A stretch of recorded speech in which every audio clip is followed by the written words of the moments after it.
Když žijeme ve svatosti, máme sílu. Naše modlitba má sílu. Lidi kolem nás můžou se měnit.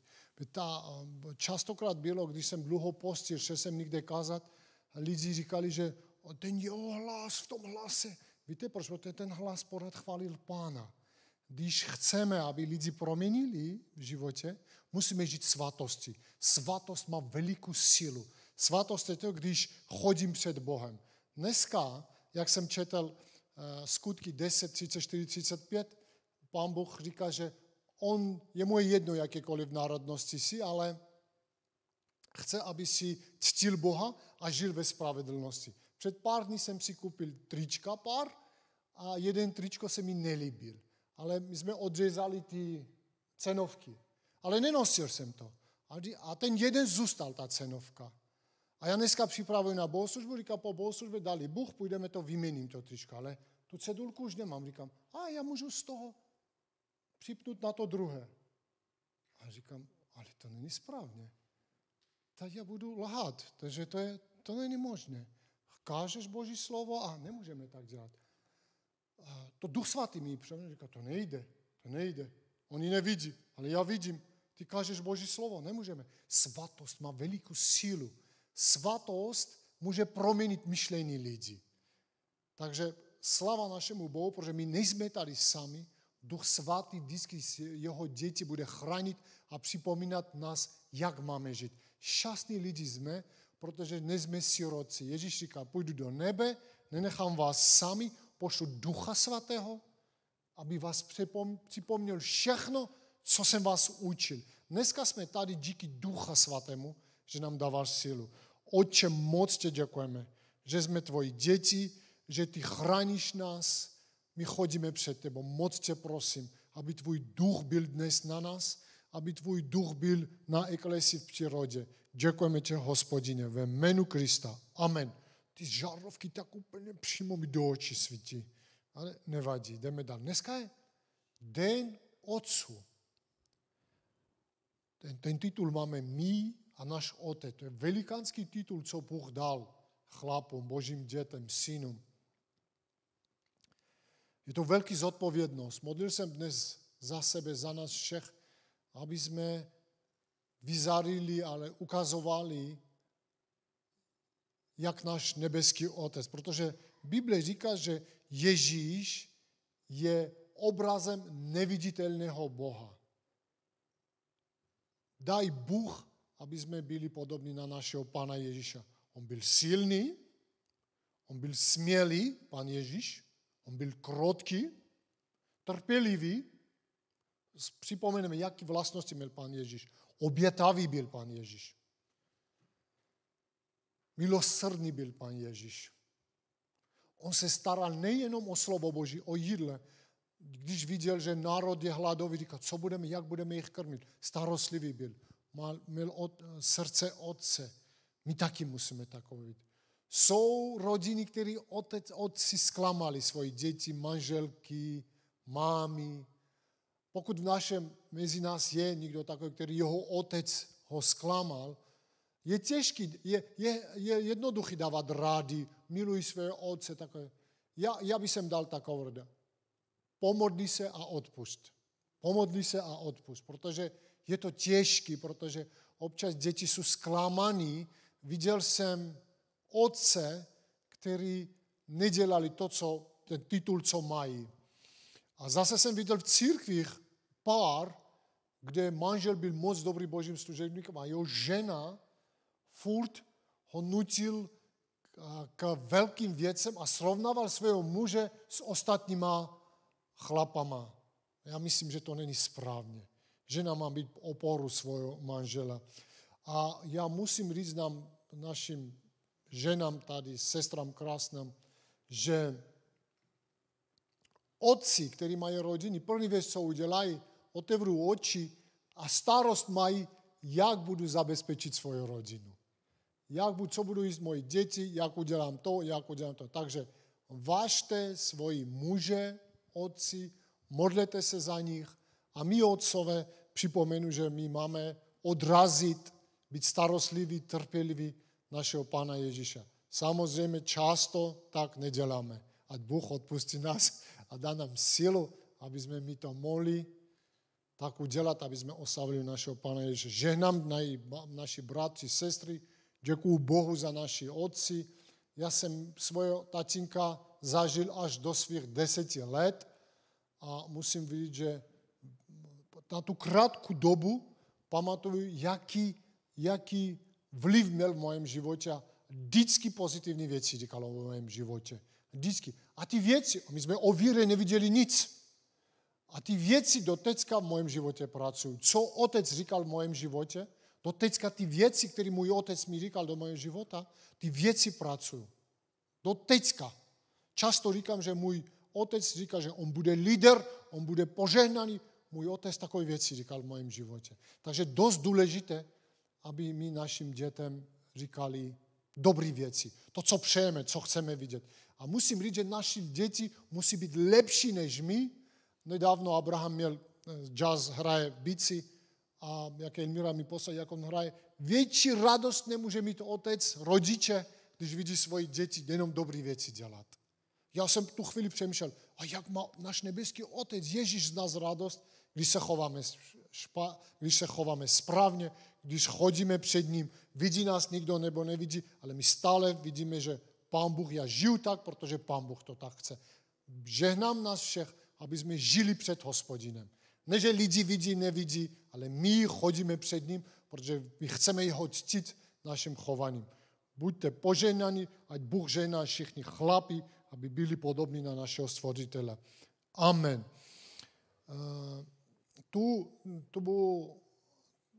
Tu oslavu Den Otec začal jedna holčina, který 1910 roku v Americe, oni byli 5 dětí sorozenci, jim zemřel maminka a otec vdověc, správně, vdověc, se staral o ty 5 dětí. A byl taky dobrý chlap, že ta holčina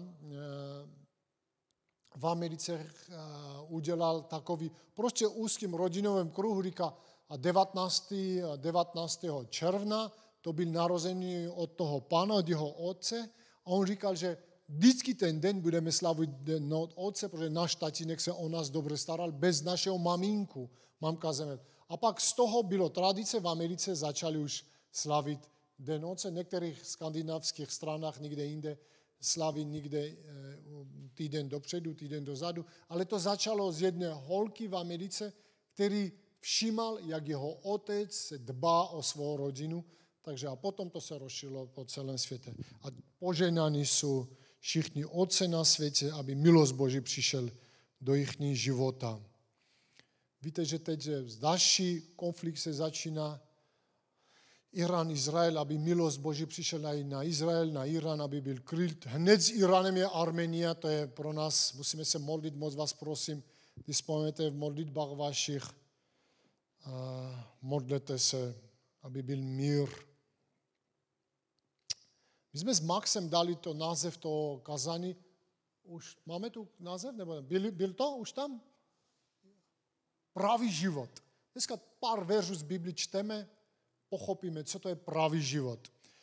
Předtím, než začnu číst Biblii, dneska když jsem připravoval, taky modlil jsem, aby ode mě vonilo Kristovo slovo, Kristovo evangelium.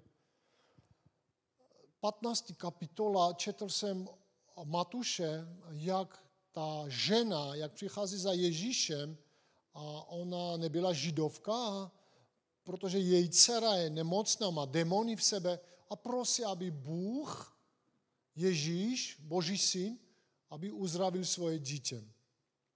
A pan Ježíš říká, že ne, já nebudu se starat o nějakých psov. Přes takovou úražku. Ona má bolest, její dítě je nemocná. Přichází za Pánem Ježíšem, Pán Ježíš říká, ne, nezasloužíš si to. Ale ona má cíl, ona je vytrvalá, ona si nedá odradit a pokleká se před Ježíšem a říká, prosím, a i psi žijou z drobeček od stola, co padají. Proč jsem chvíli, proč to vám říkám, že Duch Svatý mi říkal, aby jsem to vám říkal, protože já jsem tu kapitolu četl, moje kazání o něco jiného, ale to pasuje k tomu a v modlitbě mě ukazoval Bůh, jak byla ona vytrvalá, že prostě pokořila se před Bohem. Bůh jemu úplně kaže, neuzdravím tě. Můžu, ale neuzdravím tě. Neuzdravím tvoje dítě. Víte, každý rodič, co tady je, nebo co bude nás slyšet, nebo co my známe, kdyby přišel bolest, tak rodič řekne, radši mě, než mojich dětí. Radši ten bolest nesu já. Radši ať dotkne mě, ne mojim dětem, ať nedotkne. Takže ona kvůli svého dítěte tak pokořila, urážky snašela, odmítnutí snašela, ale Pán Ježíš potom mi pochválil, říká, veliká je tvoje víra. Prostě chcel jsem nám říct, že rodiče, ona prostě vybojovala spasení své dcery. Vybojovala, prostě pokořila se, uráželi Pán Ježíš, prostě říkal, ne, nezaslužíte. A měl pravdu, protože toto národ byl strašně se špatně choval k Izraelitem. Ale ona si nedala odradit. Myslím, že musíme být vytrvalí. Často v našich životech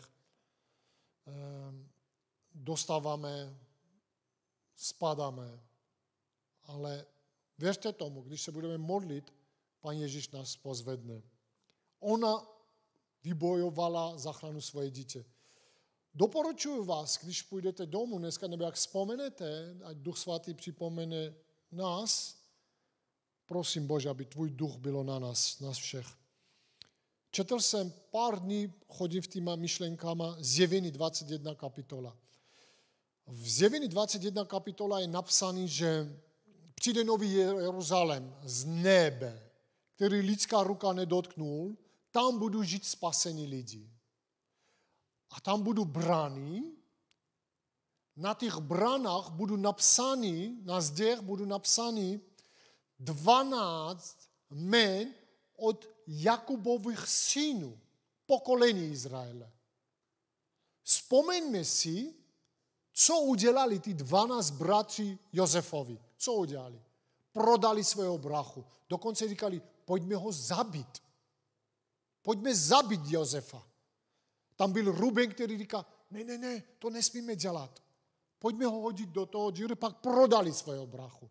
Ale je zajímavý, že Bible říká, že tam budou napsány 12 pokolení od Jakubových synů. Chápete to? To znamená, že když někde tady něco uděláte, nějaký něco někde sponzorujete, nějaký jméno vás tam někde napíšu, že tento člověk dal dára nebo něco takové.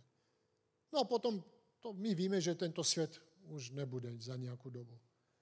Ale Jeruzalém, na nebeský Jeruzalém bude 12 jmen napsaných Jakubových synů, který nechovali se tak, jak Bůh chtěl. Chápete, co to je? To vy jenom trochu přemýšlejte o to, budete na to žasnout. To znamená, prodali svého brachu, Jakub celou dobu plakal nad svým synem. Celou dobu. Oni viděli, byli přítomní, jak jejich otec trápí se na ztrátu svého syna. Za tu celou dobu nikdo z nich, tak tvrdý srdce měli, nikdo z nich neříkal, víš co, tati, on žije. Ale Bůh požehnal jich kvůli Jakuba. Protože dneska jsem taky četl, že Bůh požehná naše pokolení několikrát. To znamená, když já služím Bohu, moji děti budou požehnány. Chápete, jakou poctu Bůh dal kvůli Jakuba jeho synům, kteří nebyli čestní, nežili spravedlivě, trápili svého otce, ale Bůh jim žena dává takový poctu, že na celý věčný Jeruzalém bude napsaný jejich jména. To my s vámi, pamatujte tento den kázaný, milosti Boží milost Boží provází nás, milost Ježíše provází nás. My se uvidíme v nebi a budeme chodit, na branách budeme vidět jména Ruben a ty další jména Jakubovi. Jaký podsta Bůh, co slíbí, nikdy na to nezapomene. To znamená, náš život, chování naše svatost má velikou sílu na naše děti, budoucnost na naše děti. A to není tak nějaké město. To místo stvoril Bůh, to bude nádherný. Teď za chviličku, když budu říkat vám, co to je, když by byl tady Vasilesta, víte, to znamená, když děláme základy domu, tak děláme jeden základ, možná fundament, některý z vás zná. Tam bude brány, jenom bude mít 12 základů. To lidský mozek to nemůže pochopit. A na těch 12 základů bude jména apoštolu Ježíše Krista. Chápete, takovou poctu Bůh dává. Takovou poctu Bůh dává nám. A ty lidi byli rybáři, lháři, podvodníci, nevěrci. Tomáš říkal, dokud neuvidím Ježíše, nestrčím svůj prst k němu do boku, neuvěřím. Chodil s Ježíšem a nevěřil v Ježíše. Takže často můžete mít takové myšlenky, že pochybnosti. Vůbec se nebojte. Je to normální. Ten, který chodil s Pánem Ježíšem, ho nevěřil. Stejně Bůh poctil jich. Pán Bůh říkal, že takový velký prorok, jak Jan Křtitel, to se ještě nenarodilo. To bylo od všech velký Jan Křtitel. Od Eliáše, od všech. Pán Ježíš říká, že takový velký prorok nebylo. A víte, co potom říká?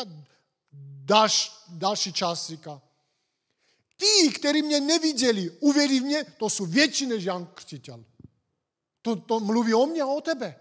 My jsme Ježíše nikdo z nás neviděli. Ale ti, kteří mě neviděli a věří v mě, ty budou větší než Jan Křtitel v nebeském království. Takže nám máš na co těšit, bratře a sestro. Slava našemu Bohu. Chápete? Chování rodičů, jak děti nasměruješ, ty děti, ať je jakékoliv, to jsou boží. Tak ty jména my furt budeme, to věčné ty jména rybárů a já nevím, nějakých těch apoštolů, kteří nechovali, to se hadali mezi sebou, Marek hadal s apoštolem Pavlem.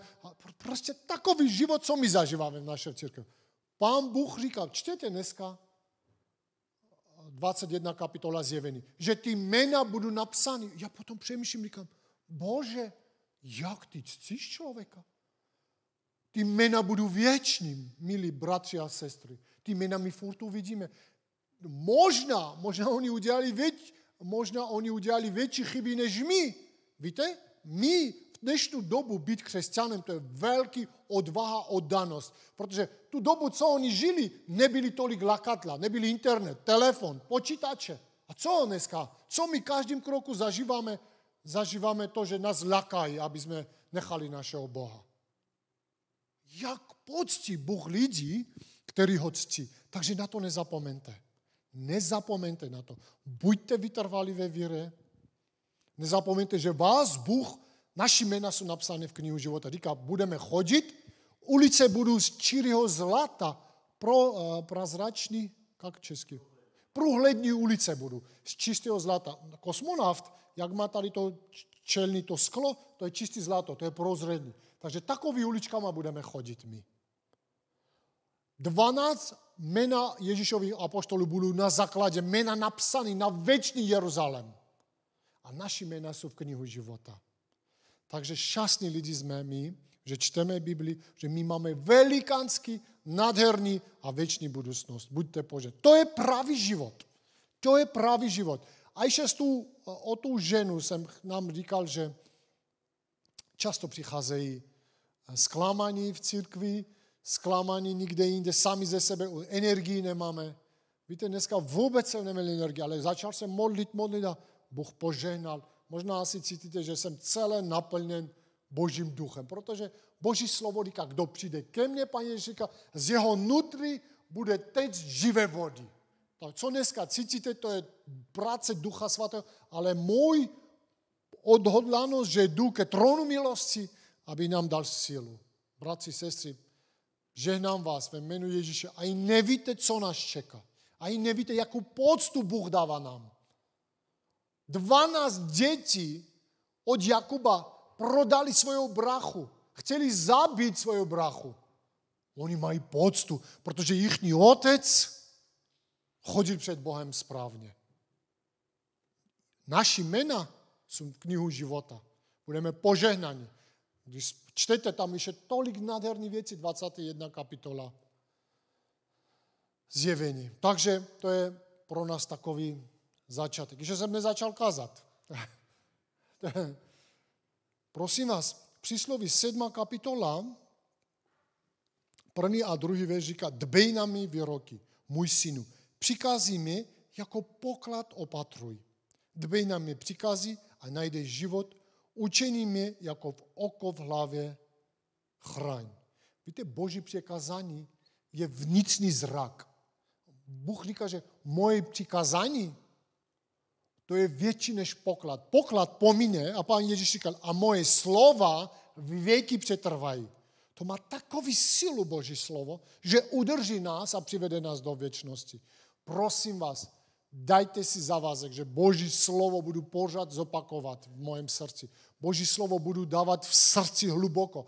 Víte, poklady, my se chováme tam na nejlepší místo, aby nikdo to nevzal. To znamená, do naše srdci, do naše mysli musíme dávat Boží slovo. Říká, to je větší než poklad moje přikázání. Protože my kde schováme naše peníze? V bance, v sejfu, zlato máme pár kusů, schováme tam, aby náhodou nikdo to nenašel, neukradl nám.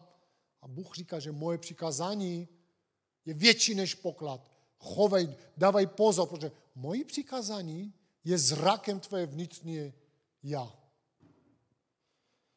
Genesis 12. kapitola, 1. a 2. verš, Hospodin Bůh řekl Abrahamovi, odejdi ze své zemi, pozorně poslouchejte, ze své zemi, ze své příbuzenstva, ze své otcovského domu, do země, který ti ukážu. Učiním z tebe veliký národ a požehnáním ti. Zjednám tě velké jméno a budeš požehnáním. My s vámi povolání, my jsme z víru roda Abrahama. My jsme z víru, my jsme jeho příbuzenstvo. A my s váma máme být požehnaní. My jsme lidi požehnaní. My kamkoliv budeme, tam bude světlo a radost. Tam bude naděje. Tam bude Boží přítomnost. My jsme s váma. Nedívej se na tebe, odkud jsi. Ze začátku bohoslužby jsem říkal, Bůh ctí každého člověka. Pro něho národnost, já nevím, sociální status, pro něj jedno. On chce, aby si cítil. A my s váma máme být povoláni, být požehnaní pro ostatní lidi, věřící nebo i nevěřící. My jsme světlo Boží, my sůl tohoto zemi, my dáváme chuť tohoto života. My musíme přinášet naději všude. Říkal, učiním tě požehnáním. To mluví o nás. My musíme být požehnaní. A taky on říká, ze svého domovu, ze svého kultury, ze svého navíku. Často říkáme, je to dobré, že mít identitu svého národnosti. Ale první věc, my jsme Boží děti, první věc, náš národnost je Boží dítě. A potom Čech, Armen nebo další. My jsme Boží dítě, to je náš první povolání. Jsou nějaké věci, které do nás kultura, naše země nebo nás dávali, rodiče. Nejdůležitější, a tady Bůh říká, ze své země, ze svého otcovského domovu, to, co jsi měl na hromadění, ze svého, teď jsi můj, já jsem tě stvořil. Takže často bude občas, jednou byl tady nějaká arménská rodina, chtěl pomoct, tak jsem jich vyslechnul to. A pak říkám, jo, dobře, zkusíme vám pomoct, tak nějak jsem s nima jednal, pak jednou napsali zlý dopis mě, že ty se postaráš o Ukrajince a takové věci. Já se nestarám o Ukrajince, já se starám o Boží národ. Kdyby tady byli, já nevím co, Afričané, tak je budu služit, pokud mi Bůh sem postavil.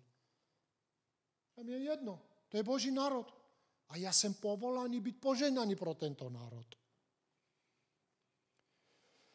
Marek 8:36. Vždy, co člověku prospěje, získali svět a pravý život promarní. Musíme dávat pozor, aby pravý život jsme nepromarnili.